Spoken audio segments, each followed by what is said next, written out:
Yo, what is up guys? It's the Goblin and welcome back to another Call of Duty Modern Warfare video. In tonight's video, we are going to be talking about one of the top weapons in this game, the MP7 submachine gun, which absolutely melts people up close. This is the fastest firing SMG in the game, and also it made my top 5 weapons list. I think this weapon is absolutely amazing, and you can see me slay with it a little bit on ground war here. I have a really explosive start to this game, as you guys can see, with a crazy rush route, and these enemies just kept pushing me. I was able to get my streaks up very quick. But I think this weapon definitely is in the top 5 weapons in the game, in my opinion. And I think this is an absolutely awesome SMG. Of course, it is made to play up close like SMGs are in this game. And you have a bunch of advantages on this thing because it also has very low recoil. Similar to like the MP7 that was probably the biggest god gun in Modern Warfare 3. It isn't as good at range as it was in that game, but it's very similar, having very low recoil. Like you can see there, trying to take on those longer range fights. You can usually get some hit markers, but sticking to more mid to close range fights with this SMG can be absolutely amazing. Anyway, if you could drop a like on this thing, let's go ahead and go for 861 likes. That would be absolutely incredible. Subscribe to the channel if you guys are new and not already subscribed. I really do appreciate the support. We're at like 974,000 subscribers, closing in on 1 million. So just shout out to everyone new subscribing, dropping likes. I really do appreciate it. Anyway, let's go ahead and talk about the perk setup on this weapon, and then we'll break down everything you need to know about the best attachments when you have this thing fully leveled up and all that good stuff. Now, as far as the perks that we go with, perk 1 is going to be double time. Now, I tried different perks on this weapon. You know, not having EOD can kind of suck because EOD can save you sometimes from claymores and especially grenades. If you're playing like, let's say, a ground war map like this, they try to nade you out. It is nice to have EOD. However, going with double time is just so amazing because you get double the sprint time, which very much helps when you don't get the best spawn and maybe you have to spawn, instead of spawning on one of your squad mates, you have to spawn back at a flag and sort of rush through the middle to get to the next building, moving from building to building. I find that sprint is actually very nice. But the main thing about double time is because this game is made to be a tactical shooter, or whatever they want to call it this year, you know, being able to crouch walk at a 30% increased speed is it really makes all the difference on an SMG, and you can actually move around a little bit nicer with crouch walking, which of course is so important in this game because of how damn loud the footsteps are. If you aren't crouch walking, you are sounding like an absolute elephant. Stomp right into the building, and crouching around corners, moving around corners is very important to do, and that's why double time really helps with that. Perk number 2 is going to be Ghost. Now, Ghost is something that is so damn good on ground war, and even on like 10v10 with this class setup, because it goes with the suppressor, and this is more of, I guess you could say, a stealth rushing class setup with the god gun. I would definitely go with the Ghost on this weapon because it keeps you off of the enemy's UAVs, which is so damn important. A lot of the times enemies really rely on that. Maybe some people that don't even have their headset cranked up or don't even have their audio cranked up. Maybe they're at a party blasting EDM music or something. They can't hear your footsteps, or they just, their mom's yelling at them to come down for dinner. But they definitely are still checking that mini map, and having Ghost can be fairly helpful. It's a perk that, of course, a lot of people are using in this game as of right now, because when the game just came out, also, the majority of people are probably rocking with that UAV, and it's just the same in ground war. Having Ghost is very, much more important in ground war than in other modes, but I think it's absolutely awesome on this class setup. And then as far as perk number 3, we're going to go with Tune Up for the simple fact that dead silence, when you have an SMG, the best time with the SMG is when you can pop that dead silence, sort of rush up into their spawn. Now you can also, I use it with the ammunition box as well, so that when I run out of ammo, like off that great start, I could throw down the ammo box and use that to sort of resupply myself and help myself out by that, using that. But the main thing with this is to get those dead silence, and then you can see as you have dead silence, you basically, every time you get a kill, it'll reset, so you can cycle through and be very effective with this weapon. Another thing with the ammunition box is it will help to reset your stim shot as well as your claymores, which is very helpful as well. Anyway, let's go ahead and break down the best attachments for this weapon. Yo, what is up guys? Let's go ahead and break down these attachments on this MP7 Gunsmith. Now, the first one we'll break down is going to be the stock. The stock is pretty simple on this. You want to go with no stock. For your options on this, you could either have close quarters, which gives you ADS speed, the TAC Stalker, which gives you aiming stability, or Forged TAC Ultralight, which is traditional stock aim walking movement speed. Now, you guys know me. I am a big fan of the Forged TAC Ultralight, the traditional aim walking movement speed, but usually more on ARs and on certain SMGs. On this weapon, you're already moving so damn quickly that you want to take what gives you the biggest advantages to where you're going to take the most amount of gunfights. And with the fastest firing SMG, you should be trying to take gunfights up close and personal, and that's why you would want to go with no stock. Now, no stock gives you movement speed as well as ADS speed, and as you can see from the gameplay, it does cost you on aiming stability and recoil control, but it isn't too costly. This thing still barely has any recoil. You know, basically almost all the weapons in this game are very fast time to kill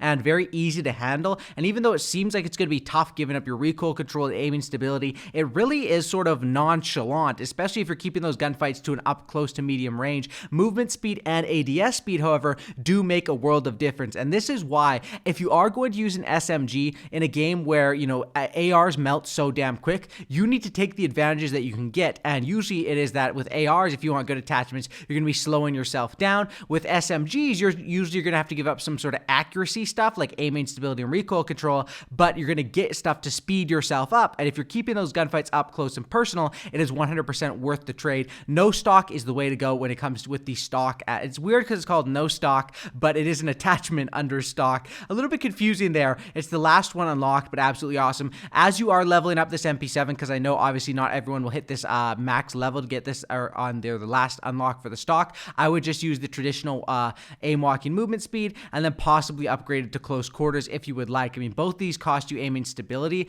but eventually you're trying to get to the point where you get no stock. I think that's definitely the way to go. Next, as far as a perk, I go with sleight of hand. Now, you do have a decent amount of bullets with this. You could rock this setup honestly without sleight of hand. However, just, you know, I'm playing ground war or 10v10 traditionally, and going without sleight of hand, I would have to go to my pistol, which is going to be a Desert Eagle, which, I mean, the Desert Eagle is nice, but the pistols in this game, they just can't compete with an M4 or with any of these real guns in the game. So that's why I usually just take sleight of hand. I don't want to have to worry about that. I want to have sleight of hand so that I'm stim shotting and being able to reload quick, and I don't really have too many things on my plate to worry about. To me, it's definitely worth a slot, especially on an SMG where you're getting up close with it, and you know, this class setup is designed to be rush happy, so you're going to, as you're rushing, probably, and rushing is a weird word in this game because it's more like tactical rushing because of the weird way you have to play this game because of just the map design, the building flow, and all that sort of stuff. But sleight of hand, I just think it's better to have it, not have to worry about that. Obviously, if you're playing like a 6v6 TDM or a free-for-all, maybe you don't need sleight of hand, but if you're playing those big modes that a lot of people are loving in this game, including myself, sleight of hand would be the way to go. Next is the rear grip tape. Another one which is pretty self-explanatory. I think these first three attachments basically explain themselves, and you can see why I'm using them. Aim down sight speed, as well as your sprint to fire speed. Once again, you're giving up aiming stability, but it isn't really that big of a deal, I don't think, because you're going to try to keep these fights up close and personal. As far as other grip tapes you could get, you know, this one gives you more aiming stability and aim walking steadiness. However, it's a negative for the stock, and this one gives you more recoil control. I guess you could rock this if you're trying to take on really long gunfights, but like I've said in my other videos on SMGs, if you're trying to take on gunfights, don't use an SMG, or long gunfights, don't use an SMG, because the ARs in this game literally decimate. You know, so do the SMGs, but they're made for up close and personal, and your advantage is getting things that speed yourself up, allow you to catch your enemies off guard and get that first shot in, because this is a twitch shooter. Whoever's getting that first shot is going to get the kill the majority of the time. Aim down sight speed, sprint to fire speed, very important. Now, this is where it gets interesting when we go with the barrel. Now, I pretty much would always use a barrel on this weapon, but when it comes to the barrel, it's between these first two. It's between the FSS Strike and the FSS Recon. Now, both of them grant you with damage range and bullet velocity and cost you ADS speed. Now, the difference is with the Recon, you lose more movement speed, however, you gain recoil control. And with this, you don't lose movement speed. So this is one where it really is up for debate, I would say, and it all depends on the situation. And the cool thing about this game is you can actually change your loadouts mid-match, right? You can change them before the match, and you can also change them mid-match. So what I think I was rocking with the Strike in the gameplays that you guys were watching. I think that's what I was rocking with, but of course I've been testing out everything. This one, it does cost you a little bit on the movement speed, but it does help with your recoil. So if you're trying to take on a bit more mid-range gunfights, maybe you want to take this. I would say not really to focus on the recoil control, but focus on the aspect of what you're going to be losing. If you're not going to be moving around as much, or it's not as big of a map, you don't need as much, you know, sprinting, nice movement speed. I guess you could rock with this just to have it where it's a nice, a nice controlled weapon with the recoil. Like I said, though, this thing, it's not as big of a laser as it was in like Modern Warfare 3. Maybe this can help with it. However, this gun, I mean, most of the guns in this game are fairly easy to control because I don't know if it's the fact that they don't have that much recoil or the fact that it doesn't really matter. You don't really have to worry about controlling the recoil. By the time the recoil kicks in, the enemy's dead because of the time to kill being so ridiculously fast. Anyway, I usually like to strike on this one for the majority of the time because I don't want to give up that movement speed, but if you're playing it more stationary patrol-y, you could definitely go with the recon. And then the next one we go with here is the monolithic suppressor, which I think is amazing on this weapon because you get the sound suppression and you get damage range.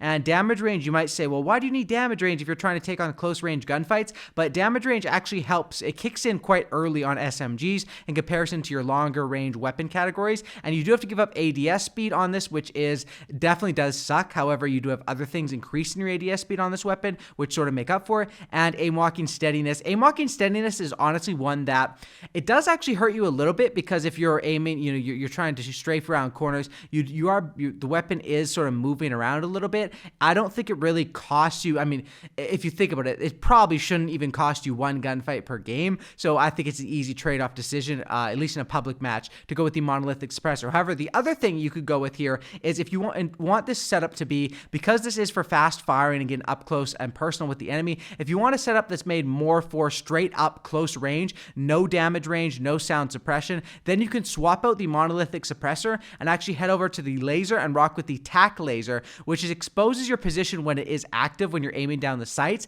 However, look what it gives you: ADS speed, aiming stability, which helps you a bit to, we have so many things taken away aiming stability, even though I don't think it's that big of a deal. Hey, you can get it back here if that really does bother you, and aim walking steadiness. So this is definitely the way you want to go if you're really trying to take on gunfights just in the same room over and over. The 5MW laser is nice. However, the sprint to fire speed and the hip fire accuracy increase is really, really nice on this thing. However, just this one really does locate or give your location away to the enemies quite a bit because of it helping with the hip fire accuracy, which is tough when you're crouch walking around corners and playing that double time strategy. So tac laser would be an option if you want to get up close and personal, but for the most part, I just stick with the monolithic suppressor. Personally, I don't mind the sound suppression. I think it is kind of nice, especially in these hectic modes like I was playing with Ground War, where some enemies can't hear you as loud. It actually does help you, even though, of course, suppressors are completely different from how they were in other games. And then damage range, like I said, does kick in quite well. So those are things that I think, with these three attachments, definitely you have more options what you can go with. But when you stick with these three, I probably, I guess you could mess with these a little bit, but these three are probably the core of what builds this weapon to its fast-paced, up-close and personal, and keeping this thing to be a god gun in this game. Honestly, I think this is a really, really awesome weapon. Top 5 for me as of right now. Probably my second favorite SMG. The MP5 and this gun are both they're competing for that top spot, and they're both absolutely awesome in this game. Anyway, drop a like, subscribe if you guys if you guys are new to the channel. I'll catch you on the next one, and I'm out. Peace. Thank you so much for all the support.